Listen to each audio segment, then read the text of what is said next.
Alright guys, I'm back today with a premium scope review from SIG SAUER. And the reason why I wanted to try this optic is because it has the LEVELPLEX system. And as you can see in the intro, it's got two blacked out spots on either side of the reticle that illuminate with arrows to tell you when the scope is not level. Now, generally, I review a lot of high value and budget optics on this channel. So if a $2,000 optic makes you squirm, you might as well just click off now. But if you're interested in the LEVELPLEX technology, you'll want to watch this full review. Me personally, I don't necessarily have a use for it after reviewing this optic, but a lot of guys might have a use for it, and that's where I'm coming from. I try not to just review things that I personally will need, but try to think about things that everybody wants to know, as well as review new technology to see if it's worth it or not. Here recently, I've been reviewing a lot of stuff that Optics Planet sent out to the channel, and Optics Planet sent out this Tango 6 to the channel, as well as the code 704TAC for 5% off your Optics Planet order, including this optic. Now, the MSRP on this guy is right at about $2,800 to $2,900, depending on the configuration you select. These guys have them on sale for about $2,150 and $2,250 respectively for the different reticle combinations. Now I'm going to show you guys the side of the box, and you can pause it and read the details, but in a nutshell, it's a 34mm tube, a very impressive reticle selection available on the website. It's a 5-30, so you are getting some very insane values when it comes to that zoom capability. And the fact that it's a first focal plane reticle system, meaning is you zoom in and out, it zooms in and out. So that works out very well. Now, when I was looking online, it looks like there's a few different color variations. I've got the black color variation here.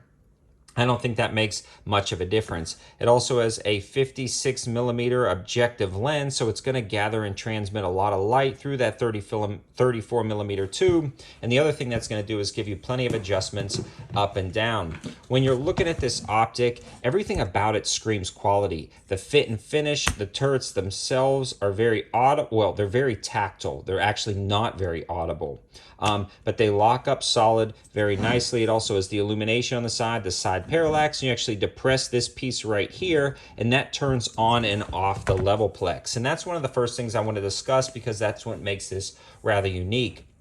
That LEVELPLEX system is truly designed to be a bench rest system, or if you're in the field and you want to set up and kind of sandbag this and get it ready to go and take some really long distance shots, but you want to know your scope is level without actually taking your eyes off the scope and looking at a level bubble. This allows you to know if it's level inside the optic itself, and you can adjust everything accordingly, making sure your shot is the most accurate it can possibly be at a long range. Now, unfortunately, I didn't get to shoot this out to like 1,000 yards or something, but we did take it out to 200 yards and try it out with the LEVELPLEX system, and it worked out pretty good, and it does its intended job. Now, the con of the LEVELPLEX system is it can be rather distracting if you're just kind of bench rest shooting at 200 and 300 yards, and you don't need to know if your scope is perfectly level, or if you're hunting and you're tracking something across a field. Sometimes the LEVELPLEX can be distracting and annoying, so it's cool that you can turn it off. So it's definitely a nice feature to have. But for me, is it worth spending the extra money over some other really nice premium optics? Me personally, I don't necessarily have a need for it, but I do like the technology and I see where they're going with it. SIG SAUER does some pretty impressive stuff with long-range optics, and this one is no different, especially with the glass clarity and quality. We are going to be talking a little bit about the rifle at the end of this video, so if you're interested in the 6.5 Creedmoor AR-10, definitely stay tuned to the end. But let's talk about that glass clarity as well as the eye box and eye relief. The eye box and eye relief is how far away you can be from an optic and still make out a good sight picture. And because this one goes from 5 to 30, at the 5 power setting you have a massive eye box, meaning you can go up, down, left, and right and really be good to go. They also have some impressive glass clarity, and I would expect nothing less for about a $2,200 optic. So it is very good glass clarity, very good light transmission. This is a perfect hunting optic as well. Again, because that 5 power setting allows you to kind of track something across a field, whether it be a coyote or a deer. And with the large objective lens and the large diameter tube, you're going to be able to shoot longer into the evening and still pick up light. And you're going to be able to start shooting earlier in the morning for different hunting applications. So in low light scenarios, this is going to be really good. The 5-30 is also very versatile because it allows you to take precision shots well past a lot of other optics because that reticle system is set up so well. Now there's a few different reticle systems. The NRAD DEVL, that's what we're looking at here. The MOA DEVL, and then the MRAD MOA first focal plane. I personally like the first two the best. They seem to do very well. I feel like you're getting a lot of zoom and capabilities out of this optic, but the MRAD and MOA just first focal plane cross section, I just feel like you're leaving a lot on the table with that reticle choice. This does have illumination on the side. It works out very well. And overall, it's just a very good quality optic down at the range. All the hardware works very nicely. The turrets, again, are very nice locking turrets. They do a very good job. They return to zero very nicely. The zoom lever works out incredibly nice. It's got some nice texturing there, and you can swap that out with something a little bit bigger. I've got it in a Weaver mount, but any 34mm mount will work out great. The adjustable diopter works out nice as well, and I've had no issues mechanically or functionally with this optic. It just works down at the range, even on top of the 6.5 Creedmoor, rattling off shots time and time again.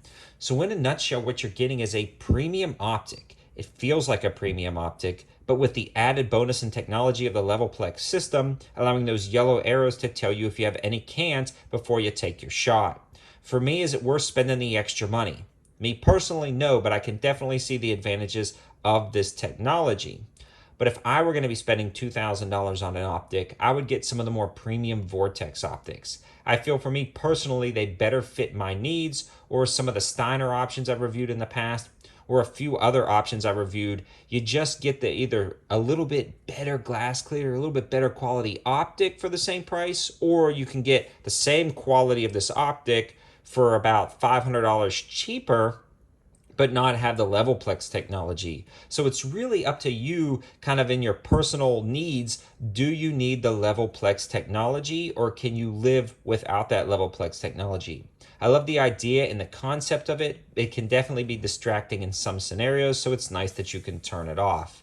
In a nutshell, I like the optic, but again, I hope you guys can make your decisions accordingly because $2,000 is nothing to laugh at. Now let's talk a little bit about the rifle it's mounted on. I've continued to shoot this Diamondback Firearms 6.5 Creedmoor after the initial review, and it's been functioning great. No issues whatsoever with feed or accuracy or functionality down at the range. It's kind of an update video on this rifle as well. If you're unfamiliar, I just did a review on this rifle, and I also have the code 704TAC or 704TAC for 10% off your Diamondback Firearms order. Now, you can't buy complete rifles from their website, but you can buy uppers, lowers, and really build out a high value and just very solid AR-10, whether it be a 6.5 Creedmoor or 308 or an AR-9 or an AR-15 for that matter, with all the components on their website. So don't forget that code. All of the information and code will be in the description below. Thanks for watching, guys. Have a good one.